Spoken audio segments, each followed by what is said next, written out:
And so ultimately, we ended up being the first indoor farmer for leafy greens to be national partners for Whole Foods. And it was testimony around the product and the relationships we had built with the team, and then ultimately with the customer having the right sales velocity and demonstrating, obviously, that performance. Vertical Farming Podcast, Season 12. Regular viewers to the show, welcome back. Thank you for supporting the show, everything you do, whether it's episode 1 or episode 162 that you just watched. Everything you do to share the word about what we're doing with the show, AgTech Media Group, iGrow News, is truly appreciated. So keep watching and keep sharing. And if this is your first time watching, I'm positive you're in the right place. This is the show where we interview fascinating CEOs and founders of the leading vertical farming companies from around the world. I'm your host, Harry Duran. I'm the co-founder of the AgTech Media Group with my partner, Sepra Ashard of iGrow News. I'm the founder of Fullcast, our full-service podcast agency, and podcasting since 2014 with my first show, Podcast Junkies. In case you missed the last episode, we had a great conversation with John James. He's the creator of the Fungitarian lifestyle and a pioneering force in mushroom farming. John's journey from nightclub management, of all things, to becoming a mushroom expert is a testament to the power of perseverance and adaptability in entrepreneurship, something I'm a little too familiar with. So please check that out if you haven't done so already. We dove deep into his experiences building a successful mushroom farm from the ground up and the challenges he's faced and the innovative solutions he developed along the way. This week, we have a return guest who hasn't been on the show since 2021. It's none other than Marc Oshima. He's the new CEO of Babylon Microfarms, and we chat about the exciting developments in indoor farming and how it's revolutionizing our connection to food. Marc brings a wealth of experience from his time as co-founder and CMO of AeroFarms, and he offers valuable insights into the industry's evolution and the challenges of scaling indoor farming businesses. We're diving deep here into Babylon Microfarms' unique approach to bringing farms directly to customers in various sectors, including healthcare, corporate dining, and education. And he shares a couple of fascinating stories about their installations in unexpected places. We also discuss the importance of customer feedback, the role of automation in indoor farming, and how the industry is addressing workforce development. If you're curious about the future of food production and how companies like Babylon are making an impact, you're going to enjoy this episode. There are 5 takeaways I want you to listen out for. Number 1, listen closely to customer feedback and adapt accordingly. 2, focus on a few core verticals rather than trying to do everything. Babylon Microfarms is prioritizing education, corporate dining, hospitality, and healthcare to drive their growth. 3, leverage social media to showcase real-world applications and build excitement. 4, participate in industry alliances and government outreach to have a collective voice. We talk a little bit about the work Tom Senzel is doing with the CEA Alliance, and we're working to have Tom on a future episode as well. And 5, make sure to emphasize the cultural relevance of locally grown produce, especially in diverse communities. As always, if you're enjoying this episode, please share it with a friend. It's one of the best ways to grow the show.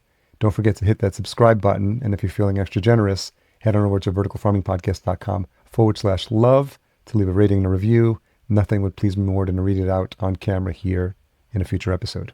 As always, these episodes are chock full of great takeaways, but focus your attention on the conversation. You can always visit verticalfarmingpodcast.com to read the full show notes, which includes everything we covered in this episode.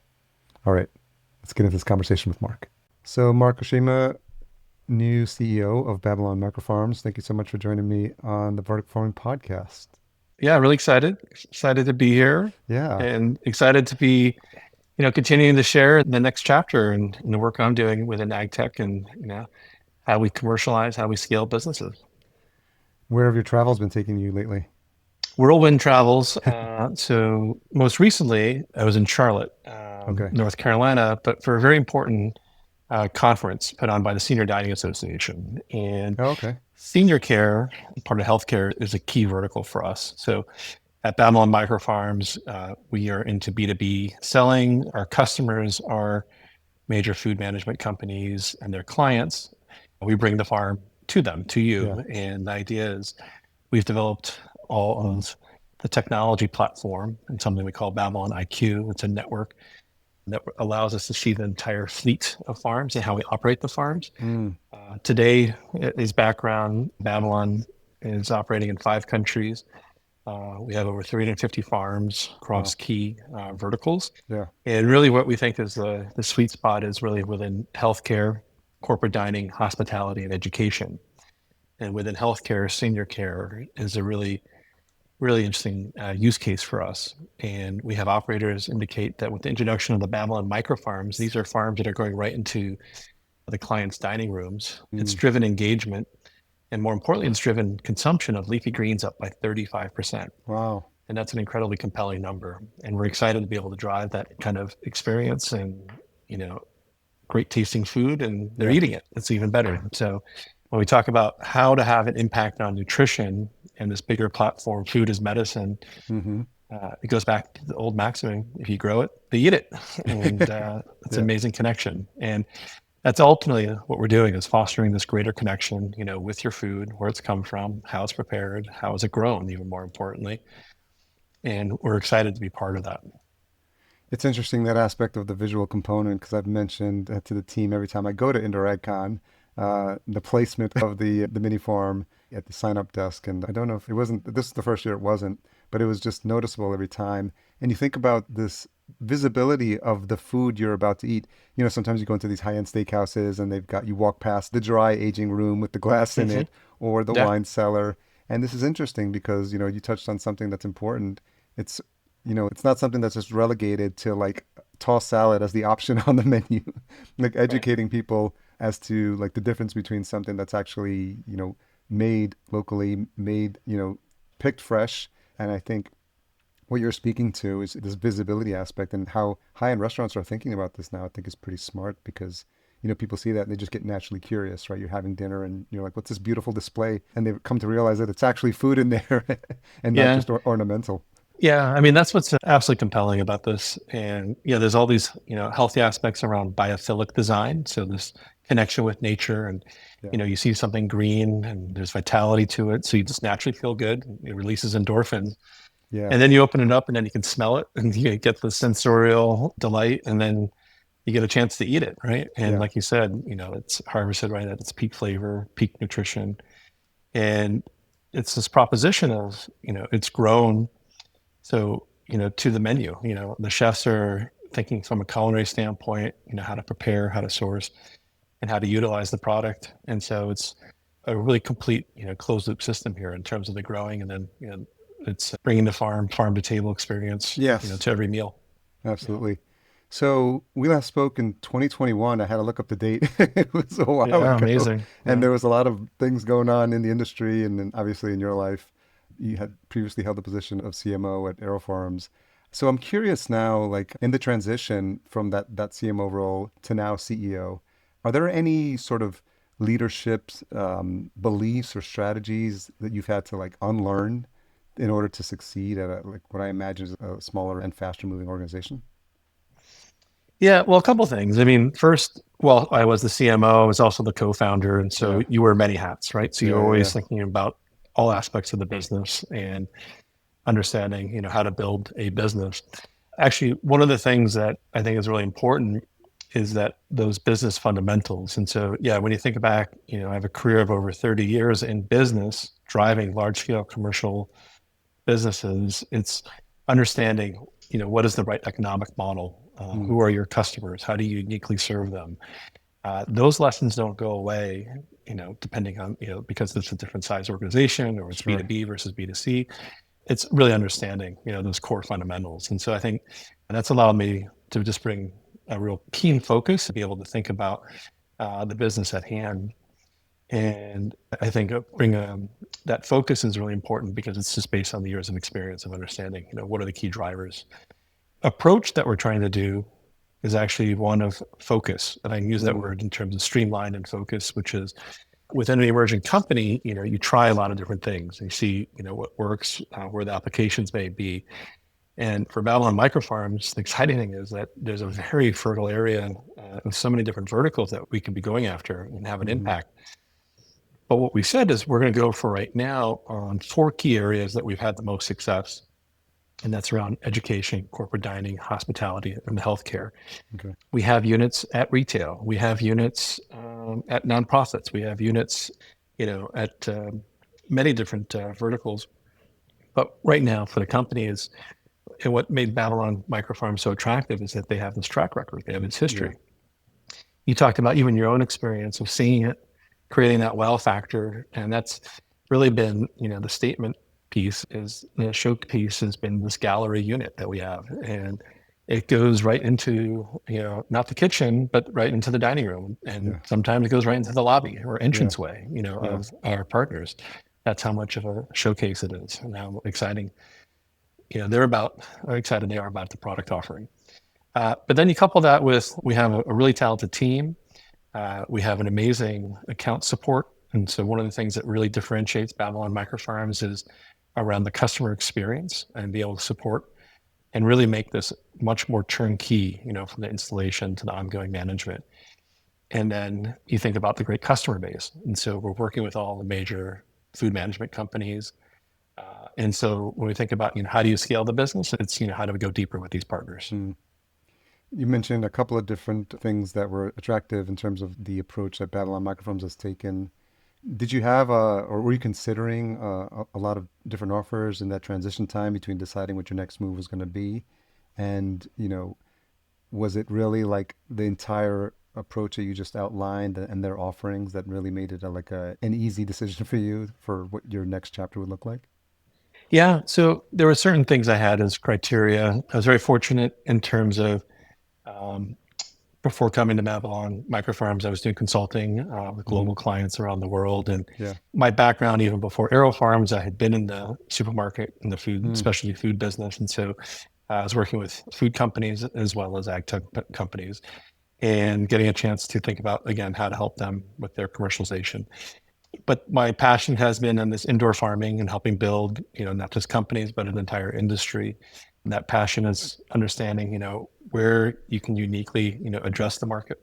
And I think that those are things, I mentioned the product, the customer, the team, those are all core. You also have a fantastic investor base here Hmm. at Babylon Microfarms, deeply committed investors through multiple rounds and committed to future. And so that was really attractive in terms of thinking and making sure we can have the right kind of impact and scale the business in the right way.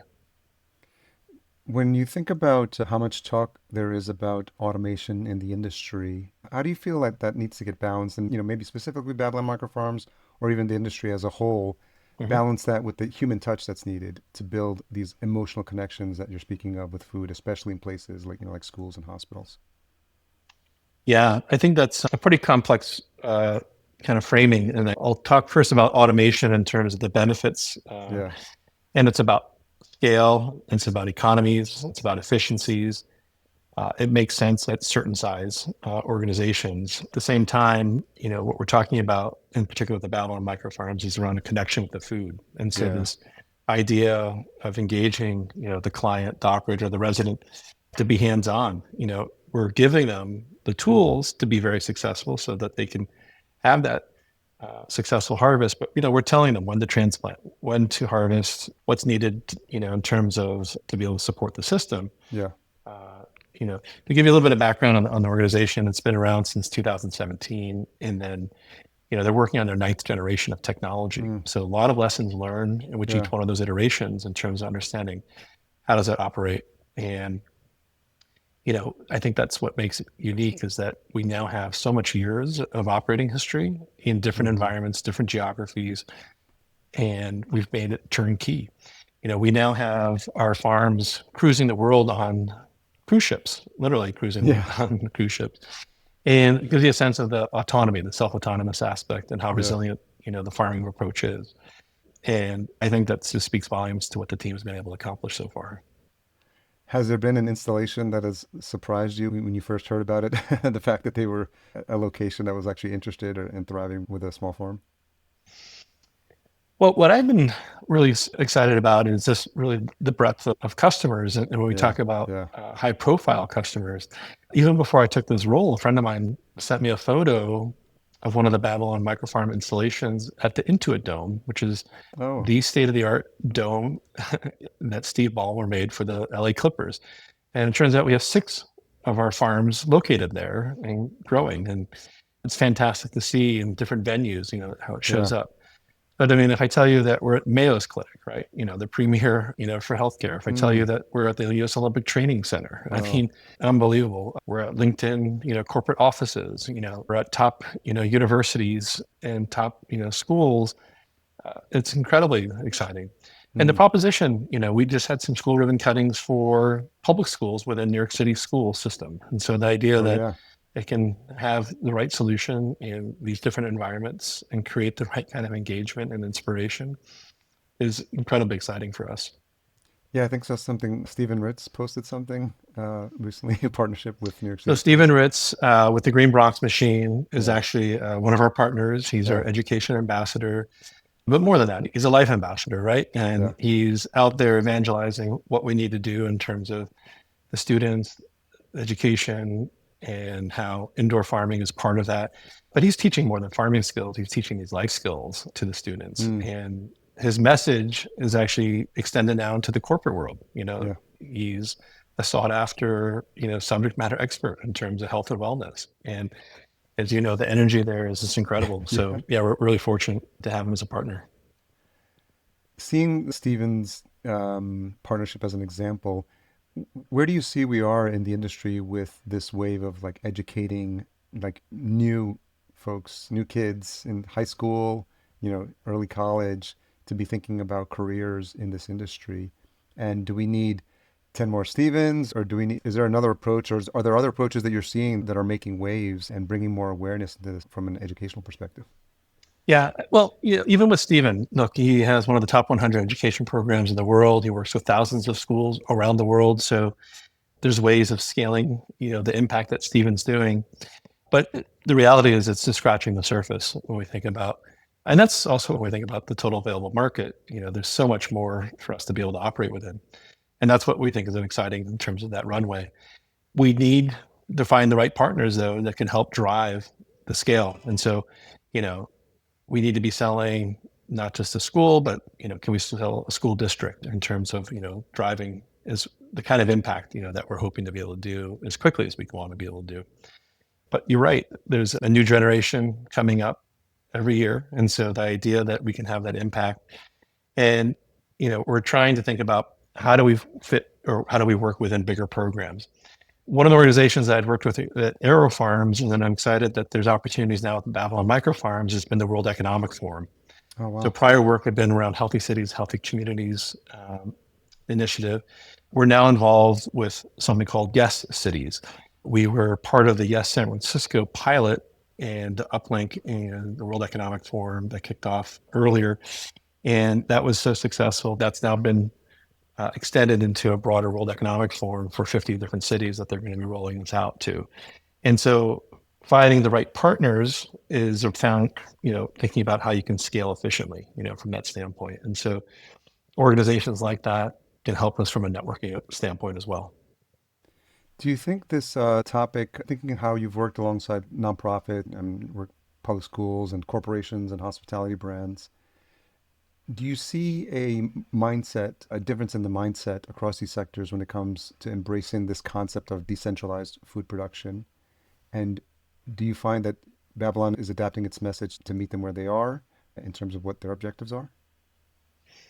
Well, there are definitely different messages for these verticals that I mentioned in terms of emphasis. I mean, at the heart, there's a connection with your food, Yeah. better flavor, better nutrition.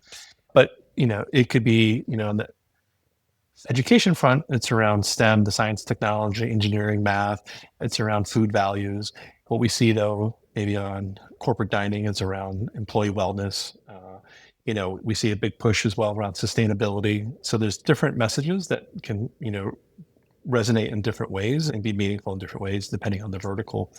And that's, I think, why it makes it exciting in the sense that we can have an impact in multiple different ways here. I think one of the things too is just from a sheer food production, our units are quite productive, and we know that there's an ROI depending on what types of crops people grow. If they're growing herbs, if they're growing microgreens, Hmm. it can be really exciting to be able to have that kind of freshness and offering year round. Not typical, not easy to do. Those are typically crops that don't travel well, so there's a higher price point for those, and we can be very successful in those areas. So there's different messages that really resonate in terms of, again, those audiences. Thanks for sharing that. I'm thinking about the waves and all the different ways people have tried to explain what's been happening in indoor farming, trough of doubt or the trough of disillusionment, comparing it to the Gartner hype cycle. We've seen that slide probably like a million times already. What do you think are some lessons from these early struggles and pivots of the industry that are underappreciated by new founders and investors? Well, it goes back to one of the lessons that I was sharing earlier on, which is understanding what business you're in, understanding Yeah, the economics, of yeah. your business, and appreciating, how your technology can uniquely solve, some of these, challenges. And I think that's core when you think about what's worked, what hasn't worked. I think the ones that have deviated from that focus and Hmm. understanding, what can they uniquely solve have been challenged. Yeah, And it's important, it's not just a race to the bottom line. Can I be the low cost provider? It's can I, provide a better value proposition? And so you have to be really conscious of, what crops you're growing, how you're growing it, how you're delivering it, how you're creating that engagement. And so I think that's invaluable to make sure you never lose sight of that, for the business. yeah. Now, at the same time, because this is new territory, look, I mean, investment is needed. You go down some paths, you try different things, you see what works, what doesn't work. And that's, again, there's a maturity in the business as it evolves. There's a maturity in Babylon Microfarms where it is, where they've Hmm. been able to really establish, their business. And so it's no longer a proof of concept. It's, we have these proof points, we have these Yeah. milestones, we have these case studies and showing the impact and how it's integrated. So there's things that, do go in waves. That's part of that learning, but the business fundamentals, you can never deviate from. I'm curious how you've been brought to bear your all your experience you've had, obviously in other industries and other leadership positions. Have you had to adjust your leadership style in this role as CEO? And are there things that you're learning on the job, so to speak, or are there things differently than maybe you had done in the past? Well, listen, you're the sum of all your experiences, right? Yeah, So you yeah. bring it to bear. And, I think back to my career, there's been an appreciation, a love of innovation, the role innovation can play. But at the end of the day, it's addressing, who's that end consumer Mm, and how, again, are you serving that? So mm-hmm. that's always been the North Star in terms of, stepping in. I think it's important to appreciate, and I've shared with the team, look, I'm here for a reason. We're here to scale the business, and grow and build on the great work that the team has done. But it takes, maybe a little bit different focus than what's been here. And so, Mm, that brings some change. And yeah. so what's really important and what I've really tried to put a premium on is around communication and sharing and bringing, obviously the management team in as part of, the planning process, Mm-hmm. the collaboration. This is an organization that uses OKRs, objectives and key results. I was excited to see that, something I've worked with, quite extensively. Yeah. But there were some opportunities to make it more cross collaborative. Okay. So again, that teams weren't working in silos. How do we problem solve collectively? And those are some things already. This is really, just month three, but in terms of helping the organization around focus, streamline, but also align, Yeah. around these OKRs and how we go to market. Uh, what I've put at the forefront for everybody, and again, it's not just a department or it's not just an area, but the fact is we're all in the business of the customer experience. We're all in the business of sales, and Mm, how do we drive, and support that? And so it's an important reminder for the organization of why they're doing, whatever they're doing, because yeah. it has a direct impact. And so making sure we help articulate that vision across the board, and then having the organization continue to cascade that down is so important. Yeah. I think that's really important, especially when teams are working with a new leader. I guess there's questions about what your leadership style is going to be like and how your management style is going to be like. And it's nice to Mm-hmm. see, like, within these first 90 days that it's been, sounds like a relatively smooth transition. Yeah, and listen, I mean, we updated our mission, we updated our values. Mm, So those are foundational in terms of, like, again, what work are we trying to do, but more yeah. importantly, how are we going to do it? So we have buy-in in terms of, again, these are not just my values, these are shared values. These are the Yeah. corporate values of what we're going to do and how we're going to hold ourselves accountable, in terms of, how do we go to market? How do we drive results? And so that's really important. We can only get the things that we have ahead of us if we all come together. Yeah. How big's the team now? And are you growing? We're 40 people. Okay. And we're investing particularly more on the sales side, Okay. in order to be able to drive, that front end of the engine. Yeah. But it's also, we see the opportunities there. And, we've done some classic, sort of assessment. We looked at our customer acquisition costs. We looked at lifetime value. We saw there was an opportunity to invest more without question on the sales side. And it just speaks, volumes of what the opportunity is there. I'm thinking about all the experience you had and everything that the industry's gone through. Can you walk us through like a time that when you maybe faced a moment of doubt where you questioned whether the indoor farming model, if it came up for you, whether the indoor farmer model would truly scale, and then what decision or insight might have helped you push forward? Yeah. So, I mean, there's really important lessons along the way. And sometimes you think like, oh, maybe if we had known that earlier, we Yeah. might have done some things a little bit differently. And I'll give one example from Aero Farms in particular that's been a good reminder even for today with Babylon Microfarms, understanding, and listening, what is your customer telling you? What are they telling us? Yeah. We had a great partner in Whole Foods market at Aero Farms on the retail side. So different strategy in terms of how we, were building the business. And we were very much focused in terms of, how we were going to expand from region to region. We were in the Northeast, and then we are going to expand to the North Atlantic, then we're going to expand to the Mid Atlantic. And we worked with their corporate team. Their corporate team came in and they were blown away by the quality of the product, right? Hmm. And they said, this product is amazing. We would take this back to California today. And, that was an eye opening moment in terms of validation that we were onto something different, Yeah. true product differentiation in the marketplace. And the fact is, it was a bigger proposition at the time than just local. And the idea that, it might have changed our mindset in terms of how we thought about scaling and how fast we would have scaled on a national footprint. And so ultimately, we ended up being the first indoor farmer for leafy greens to be national partner for Whole Foods. And it was testimony around the product and the relationships we had built with the team. And then ultimately with the customer having the right sales velocity and demonstrating, obviously, that performance. But if we had listened to that feedback earlier on, say we would have taken this to California, today, we might have, rethought some of the strategies about, where we put some of the farms, how big those farms could Mm. be, how, and that they could serve a national footprint in a different way. So, it's always imperative to listen to the customer and making sure. I mean, one of the things that we did already here at Babylon Microfarms is we made sure we did a net promoter survey. Oh yeah. Again, listen to the customer, and then listen to, what we're doing well, but also identify, what we need to work on. And that becomes your roadmap of, again, how do we make sure we're aligned as an organization to drive the right customer experience? We have some amazing feedback from those promoters in terms of the love of the product, the ease of the product, Yeah. the quality of the product. And then we have some that aren't as strong. And it has to go back to, they may have been told that all of a sudden they're going to be operating the farm, right? And so how do we, they might not have been their first choice to do is operating the Oh. farm. And so they're not as engaged, right? Yeah. And so Yeah. we need to identify like, how can we ensure we have the right operator? And there's turnover in the industry, right? So you could have the best person today, then next time, you might, that person might not be there, and then they get promoted and they move on to something else. So we're looking at ways of how to make that more systematic Mm. and drive that alignment there. But those are correctable. Yeah. Those are addressable. Those are things that we can fix, and make improvements on. And we were really pleased with the work and the results we were getting from the Net Promoter Score as well. It's the ultimate barometer of customer Sure. loyalty, right? Yeah. And this one question, would you recommend this product or service to a family member or friend? And it's something that has been a really good health check of the business. Yeah. I'm getting flashbacks because when I worked at E-Trade, I managed a customer service reporting team, and one Mm-hmm. of the deliverables was the implementation of the Net Promoter Score across the Right? organization.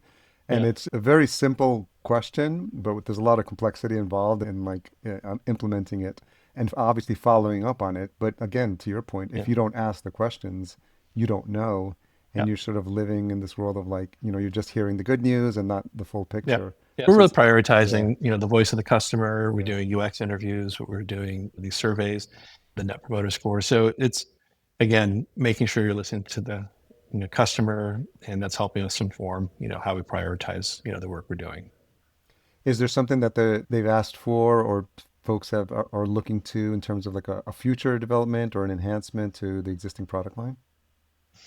Well, there's some general comments in terms of, they're already pleased that, we can grow 45 different varieties. I mean, we've grown a lot more, but what we have Yeah. is these, really codified commercial recipes around 45 different varieties. And it's the lettuces, leafy greens, but it's also the herbs, it's microgreens, edible flowers. We're about to commercialize a tomato, so Okay. people are really excited about that. Yeah. We have this incredible pepper that's in the pipeline. The Scoville, the hotness is pretty intense. It's Oh, between a wow. Serrano and a Habanero. Okay. So we can really create a lot of excitement in terms of that breadth. Yeah. There's a lot of questions though in terms of what went for strawberries, right? Mm. But again, it's just right now we want to optimize for the masses as opposed to just Yeah. isolated production. So it's Yeah. just kind of a balance, a little bit of a trade off there. Yeah. If you had a blank check and no constraints, can you think of maybe like one innovation that you'd invest in today to accelerate the impact of indoor farming globally? Oh well, that's even a broader question than just. Probably has to do with if you're talking about the industry overall. Yeah. Yeah. I would say, and again, it continues to go back to some questions that have been there since day one, over 15 years, which is, again, do we have the right workforce, both Oh, from a yeah. horticulture standpoint and the engineering standpoint? And Yeah. so I've had a chance to work with the traditional land grant universities. I've had a chance to work with major organizations like USDA or the Foundation for Food and Agriculture Research, and then even globally. And it continues to come up with a question on, how are we building that pipeline of the next generation of farmers? Mm-hmm. And so I think that without question is a key enabler here in terms of Yeah. the broader industry. Yeah. And so I think that's really important, to think about how do we continue to support that. And so we're excited at Babylon Microfarms. We actually have had interns turn into full-time employees and Mm. then, advance. And so, Yeah. those are meaningful opportunities to be able to give relevant, industry experience that then Yeah. allows them, to say, hey, this is actually the career for me. Here's why. That's great. That's great to hear. I asked this, I may have asked this last time. I don't know when I started it, but something I like to ask in interviews is what's a tough question you've had to ask yourself recently? So what is a tough question I've had to ask myself? Well, there's lots in terms of, again, coming in, understanding the business, making Yeah. sure the toughest question, it always goes back to, I've been kind of preaching, is around focus, right? Mm. Um, and this is one that's important to understand when to say no, right? There's lots Yeah. of things we could be chasing, lots of things we could be doing.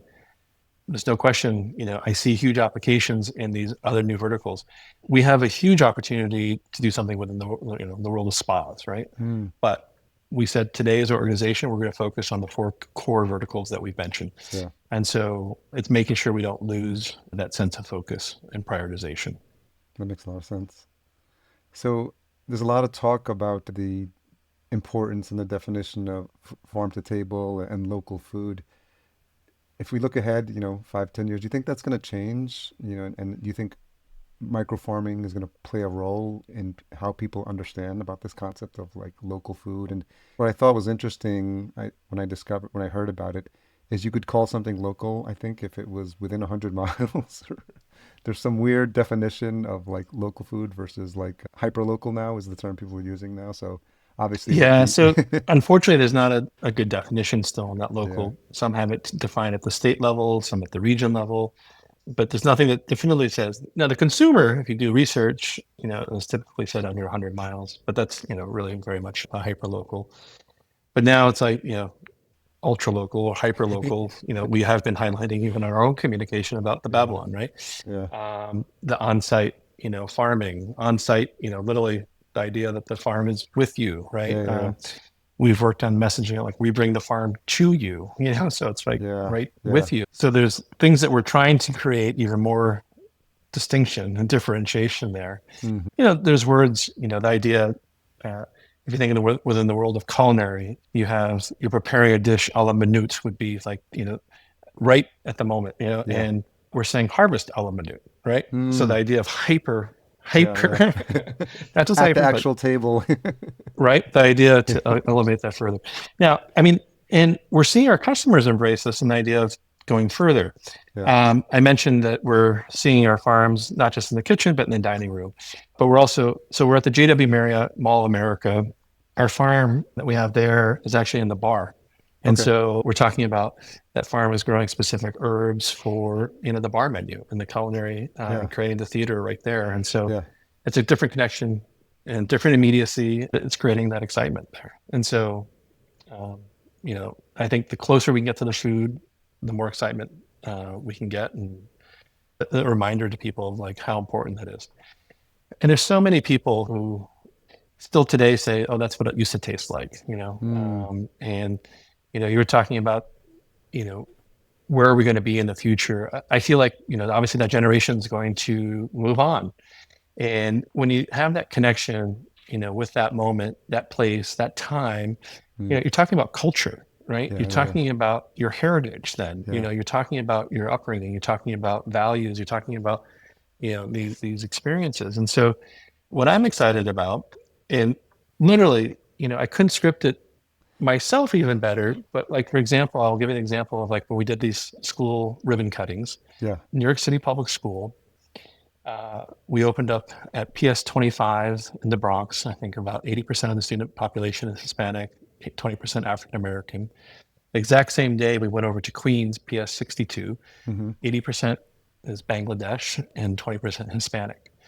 But the words, the principles, and what's great is that they have that support, not just in the dining room, not just at the science teacher, but at the principal level, and then even Yeah. at the superintendent level. Um, but the words they use is that we're going to be able to grow culturally relevant Mm, produce yeah, items. yeah. And that gets me really excited to think what role we can play in preserving, this heritage. And it's a much, much bigger proposition than all of a sudden when you talk about that connection with your food, Of course. your memories, your Yeah, family, yeah, right? And yeah. so it's exciting to think about things that we can do in that from that standpoint. Yeah, because I think about places that I've lived in, and I lived in Atlanta for a stretch, and there was a huge, I think, Asian food market, that had, herbs and, Yeah, it's big, yeah, stuff you couldn't Vietnamese find. population. You could only find there, Yeah, and it's interesting. Who knows where they were getting from or where they were growing it. But this idea of like maintaining that cultural connection to food, especially people that have come from other countries, first, second, third generation immigrants, and that they can still maintain that. That's really exciting to hear. That's yeah, yeah, yeah. what's I happening. think it's really exciting and how we can play even a bigger impact moving Yeah. forward around that. Yeah. And you mentioned I'm in Minnesota, so next time I'm in the Mall of America, I'll stop by the JW Marriott Yeah, and yeah, have yeah. a peek in there. Yeah. Yeah, yeah. I mean, so I mentioned we're at Mayo's Clinic. Yeah, We're yeah. we're at Kowalski's Market, though. We talk Okay, about the oh yeah. retail, so you could Okay. find this, a few different applications. And I think that's again, we're at a private school as Okay. well. So there's Do you it's list been them? Is exciting. there a resource to find all the places where you're available on the site or? Yeah, that's a good question. I encourage everybody to follow us on social. It's Yeah, one of the yeah, best ways yeah, to yeah, be able to see yeah. both what we post, but there's such an organic excitement from our Of partners in course. terms of showcasing. Of Look what we just course. harvested. Look what Yeah, the students just made, or look what we just served in the yeah, in the bar. yeah. And literally, the chefs, have embraced that. So, our feed and the feeds of our partners is probably the best way to be able to get a sense of that. That makes a lot of sense. Do you see that in this current era that we live in, that the marketing, social media is really playing an important role? Because the more I tune into my feed, especially the Vertical Farm podcast feed, it's like I follow a lot of people that are doing interesting things in this space, and you can Hmm. see the brands that are, doing it well and cognizant of this buzz that you're building and this excitement and educating, and like you said, your customers are excited to Yeah, share, yeah. their insights, and it seems to be playing like a really important role in terms of awareness. Yeah, it absolutely is. And it's so important in terms of, again, how do you drive that engagement? How do you drive that connection? And then it becomes, though, it's not just us saying it, it's they're saying it, right? It's their words, right? And how they've been able to, utilize it, embrace it. I think that's so important in terms of the authenticity, the credibility, and then the creativity. I mean, we're seeing amazing use cases that, we might not even thought about you know, we were at this conference last week, and this fantastic operator chef was telling us how they've got the mint planted for the mint juleps for Kentucky Derby next week, and then they have the cilantro, already planted and ready for Cinco de Mayo. I mean, Yeah. so again, I mean, how they Yeah. just did a major National Gardening Week, activation, with their residents, and so Well, uh, it's so exciting to see. We were talking about some of the public schools, yeah. and we're talking about some of we're just talking about Atlanta, and there happens to be a very large Vietnamese. We have a great partner down in Bentonville, Arkansas, Oh, yeah. public school, and she just shared with us the most phenomenal banh mi sandwiches, the Oh Vietnamese wow, sandwiches, and those are great. using our cilantro and then our bok choy Yeah. that were part of the sandwiches. Uh, Again, public school system in Arkansas getting behind this and getting really excited about the varieties and the use cases, and again, getting far more ambitious than we could ever hope for. It's Hmm. exciting to see. That is good news. Speaking of more awareness for the industry, we talked a little bit at Indoor AgCon about the work that CEA Alliance is doing. And I'm curious, what you think their role will be. And I know it's still, early days, and Tom's doing a great job spearheading that. But where do you see that going, and maybe dovetailing with some of the work that's being done in Washington, D.C. as well, in terms of awareness? How do you see that playing out in the next few years? Well, the feeling had always been that, you know, you can go further, faster, together, right? And so it's important to have a collective voice and making sure. I think one of the things that's pretty unique in what Babylon Microfarms, we're in over 40 states. So I mean, all of a sudden you're talking about, the constituents and this footprint of who we impact, Yeah, in yeah, terms of the conversations that we can engage on the Hill are far more expansive in terms of, again, the kind of reach. And so again, that's so important when you think about how do you bring these, different groups together. So we bring an important part, I think, to that mix and to that proposition already. And it's important though that you have all the voices at the table, right? And hmm so, when we think about being a technology provider, you have actual growers, you have different parts of the value chain represented, but together, under the umbrella of the CEA Alliance and the stewardship of Tom Stencil, you can have impact and concerted voice. hmm So we were together at Indoor Ag. They had their annual meeting there as yeah, well, really important. And then our team took place in the fly-in that the CEA Alliance helped host. And it's important. Even today, we hosted people from Senator Warner's office, as a follow-up, from that. And so, what's the most important thing is you have a voice, and you have to yeah, start that yeah, conversation, that dialogue. And you have a lot of different staffers who turn over, so it's important to go back and go back and go back again. So I've had a chance to do a lot of industry work, not only with the CA Alliance, which I was the former board chair of, and one of the founding companies for, but also I was on the board of directors for the Produce Marketing Association, and then the International Fresh Produce Association, was on the Grower Shipper Council. mm, You put in the time, and you can really reap a lot of key dividends, from that in terms of, again, the community, the network, and again, the appreciating, the power of coming together. One of the things I was really excited about with the work I was doing with IFPA, uh, particularly on the Hill, was work we did around increasing and preserving the SNAP benefits. So in mm, terms of what was going to be available, yeah. and so things have changed pretty dramatically today, from that. But even at the time, those are important wins, and it's just a reminder that you still need to show up, Yeah. and you need to make sure your voice is at the table to be able to help drive the direction. I think the biggest indication of how the needle is moving in terms of awareness for me has been conversations with people who have no ties to the industry at all, Hmm. who just know salads as the greens that come in bags from Salinas. And I'm curious, in the arc of like your career and then even in your latest role, when you step out of our CEA bubble and you start having conversations with friends or other colleagues outside, do you see more an awareness? Do you see more of an understanding, a care for like where the food is coming from, specifically like our produce? Yeah, I mean, that's what sparked my interest. I was head into marketing for a specialty food retailer. Yeah, When I first, started thinking more importantly about, where your food's coming from, how it's prepared and how it's sourced, and then ultimately how is it grown. yeah, And that's moved from an undercurrent to being embraced, by a much wider audience. And so with the advent of social media in particular and the dissemination of information, ease of access to that information, there's a greater awareness than ever before, about that.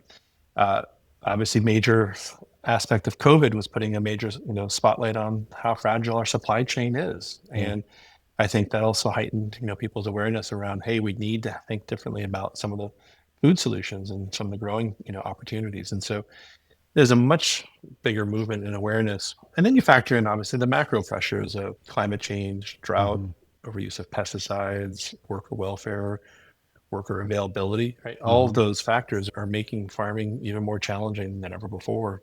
Yeah. and that aging population, of Hmm. that average age of the farmer.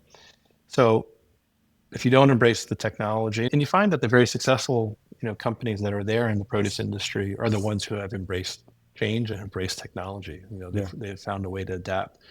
And a huge part of it usually been around vertical integration so that they can understand each part of the value chain and how they can, you know, be able to get value out of each part of that value chain. Mm. Lots to take in there. I want to thank you again for coming on and sharing what's been happening in your world in these past 4 years. It's been nice to bump into you at the conferences. Yeah. What's next for you conference wise? Do you have a pretty busy schedule? Yeah. So we're excited. We're going to be in Chicago for the National Restaurant Show. Okay. So a lot of our customers and clients are going to be there. Yeah. So again, it's an opportunity for us to showcase, what we're doing. But then immediately following that, we're going to be at the hotel show in Mm. in Dubai. And Oh, so wow. this idea, again, I mentioned that we're in 5 different countries, but the international runway is quite exciting as Mm. well. And so, we're going to be, thinking about how we can scale even more Yeah. into some of these other regions. And so, yeah, it's pretty exciting in terms of that pipeline of events and business cultivation that we have going on. Yeah. Sounds like they're keeping you busy. Yeah, yeah. Well, thanks again, Mark. It's been interesting to have your perspective here, especially for someone who's been in the industry this long, and just to see the ups and downs, and but also to show where the signs of promise are in this industry, the success stories, and folks like yourself and Babylon that are doing things and succeeding in a way that's providing value, and also being good stewards for the industry, and because all this news that gets out there and is obviously good for CEA, but it's also good for the local food movement at large as well. So I want to appreciate you bringing all that experience to bear and sharing some of the things that have been happening in your world lately. So I appreciate you taking the time. Well, thank you. I appreciate the chance to catch up and appreciate the work you're doing. Yeah, thanks. And where's the best place for folks to connect with you and the team? LinkedIn, Okay. in terms of Babylon Microfarms, and then myself, Marc Oshima, are the best ways to keep track on all of our latest developments. Okay. We'll make sure all those links are in the show notes. Thanks again for All your right, time, very Mark. good. Thanks.